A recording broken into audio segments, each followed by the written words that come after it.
The 1990s, TLC, Tamagotchi, and the 1990s XJ Cherokee. Some of the most iconic things to come out of that decade.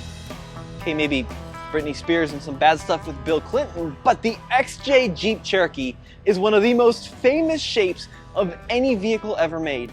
And Jeep, just behind my left shoulder, has just pulled the covers off the all-new KM generation of Cherokee, and they said they took inspiration from the legend. So let's find out.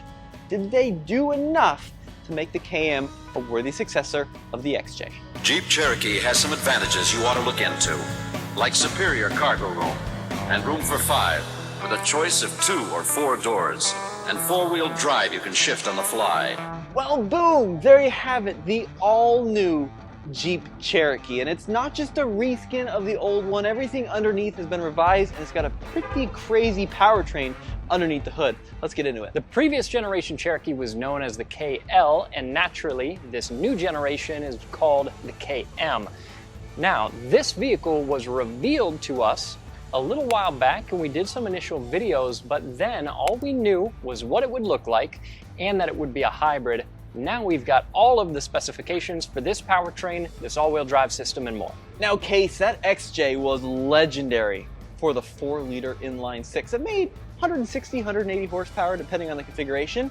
The new Cherokee, though, is not a 4-liter. What are we looking at here, dude? This is an existing 1.6-liter turbo 4-cylinder. It says so right on top. This engine makes around 210 horsepower, 230 pound-feet of torque, and they're pairing it up to what they're calling an EVT, not exactly a CVT, but there's a gas engine, a small 1 kilowatt-hour battery, and 2 electric motors. So the Cherokee is launching as a standard hybrid. So at launch, at least, there's not going to be a plain gasoline version. Instead, you've got a 4-cylinder turbo with 2 electric motors and an EVT. Now, it's worth noting that it's not a conventional belt and cone CVT. It's a planetary gear set, much like what Toyota and Honda use. And that 1 kilowatt-hour battery pack is a lithium unit, which is pretty cool. But the all-wheel drive system is a little bit surprising. I'll have Kase take you through that now. The way this all-wheel drive system works is pretty cool. This engine was existing, but this is a new transmission and a new hybrid system, and all of that allows them to have a drive shaft and power takeoff and clutch-based unit send power mechanically to the rear wheels. There are a lot of hybrid vehicles that are all-wheel drive, only using an electric motor on the rear axle, and whenever we test those on our slip test, they don't do very well. Because there's that mechanical connection to these rear wheels, there's a lot more potential for this vehicle to do well on some mild trails.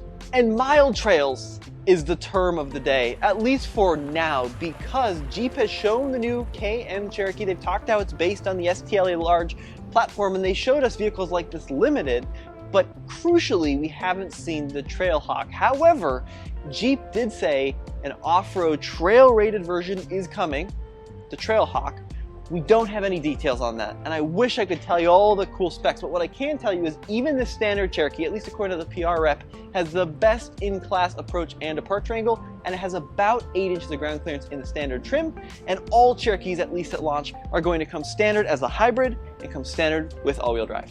Now, when we look at the outside of the KM Cherokee, it's very different than the previous generation, but also pretty different from the XJ. Now, there are 1 or 2 things that are resembling that old Cherokee. Kase, talk us through this headlight design. That's true. So they've linked the headlights into the grille, kind of like the Cherokee had. Of course, it's a 7-slot grille, and that's arguably more important to the front end of a Jeep than the actual Jeep logo above it. And the headlights themselves have a squared off daytime running light to give it a little bit more of that square feeling that the XJ has. But at a glance, it really doesn't look so much like an XJ. No, I mean, I think like if you look at individual characteristics, there are certainly spots that do carry over, but as a whole, they had to focus on aerodynamics because they were targeting 37 mpg combined, and that old square box is just simply not going to do it. Now these wheels, 20-inch wheels, 2-tone on this Overland version. Yeah, and they've got a nice little nod to an old flat fender there in the center of the wheel. Of course, this is a more street-oriented wheel tire package because this is not going to be the most rugged version of the Cherokee that they'll make. They've hinted at a Trailhawk version down the line. So we would expect a different wheel tire package there. Now, two-tone look on this Overland with the black on the blue, and then these door handles, pretty funky. They don't actually pull them out like you'd expect. You have to reach your hand into these little pockets, and it's a full electronic latch.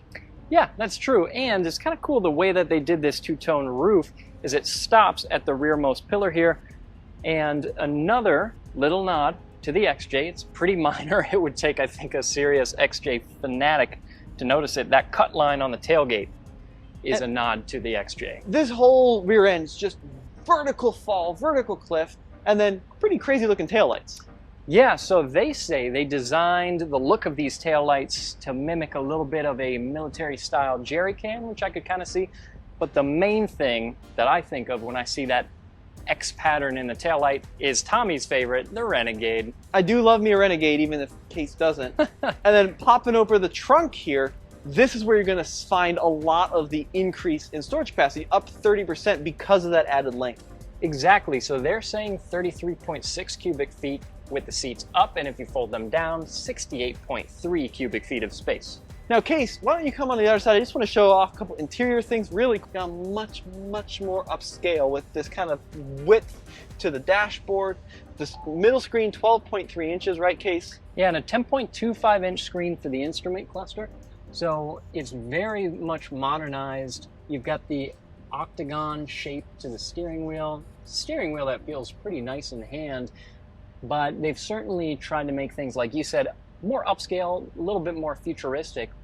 What about this center stack here? Now, this is actually made out of real metal, this gear selector. You've got sand, mud, snow, auto, and sport settings here. And I do see a button here for low gear, but I don't believe this vehicle has a dedicated low range. I think that's just going to lock that electronically variable transmission into a lower ratio, so to speak. But lots of nice stitching here. This Overland has these kind of cool seats, although Kase, not a lot of color contrast. No, there are quite a few different materials you could do on the interior and on the seats, and even some recycled materials, which is pretty cool, but they're all a mix of different blacks and grays, and I wish that they had brought some more color into this interior, maybe even some body color onto the dash. Would give this a little bit more personality and a little bit more fun. And then I also wish that they had done some dedicated individual buttons for the climate rather than this Panel. touch-sensitive panel. I do like that the climate switches are dedicated, so you don't have to flip through screens on the infotainment to get to your climate, but still, not my favorite. To further drive home some of the history behind the Cherokee name, Jeep has brought out a few vehicles from their museum, including Tommy, this SJ Cherokee, which is one of our favorite shapes in the Jeep lineup history from beginning to end. Dude, this thing is unbelievably fantastic. Look at the condition. Now, we're here with some of the heritage vehicles within the Jeep collection, and this Cherokee is pretty fantastic, is the only way I can describe it. White wheels. Well, how would you describe this exterior color? Kind of beige? Hearing aid beige? Seems very period correct. And a two-door, which is very cool. This is absolutely spectacular. And then, of course, as iconic as the SJ is, I would argue, in some ways even more iconic, the XJ, because we still, especially around Colorado, see these around all the time. And when we go to Moab, on the trails constantly, XJs all over the place. XJs are just the coolest, and it's very, very rare to see one in this kind of condition. Usually they're all chopped up on big tires and, you know, weird snorkels coming out of the hood, but Which this we thing like is too. We like that too, yeah. But this is really what they should look like, at least in my opinion, at least out of the factory. It's such a cool look. Yeah, pretty much factory fresh. This would be an earlier XJ. Yep. You can tell it's pre-facelift. And then this one's kind of an interesting story. So people forget that they did two-door versions of the XJ as well. So just like the SJ that we were just looking at, this one is just a two-door, which is pretty much non-existent now in most SUVs. Obviously, Wrangler, Bronco, Defender, there are a few. But seeing a beautiful two-door XJ with white wheels, slightly similar spec really to the SJ that we were looking at, this is also super rad. And there's kind of a weird piece of history I want to show on the back of this Jeep, because SJ Cherokees are known for the legendary, or XJ Cherokee, excuse me, are known for the legendary 4-liter inline 6. But what the heck is this badge doing, Kase? Yeah, it's a 2.8-liter V6, which Tommy was very excited about this XJ, and then he saw that badge and he got a little less excited. So if my history serves me correct, they launched with the 2.5 4-cylinder and the 2.8 V6, and the 4-cylinder almost made as much power as the V6, and it was better in every single way. I believe this was a GM-sourced V6, and it was pretty garbage. Yeah, but the 4-liter inline 6 has a great reputation for being a very durable engine, pretty smooth, good driving. And then we come to this facelifted XJ Cherokee that they've also brought out. This one specifically is a 60 years anniversary edition, and they've got this decal on the windshield.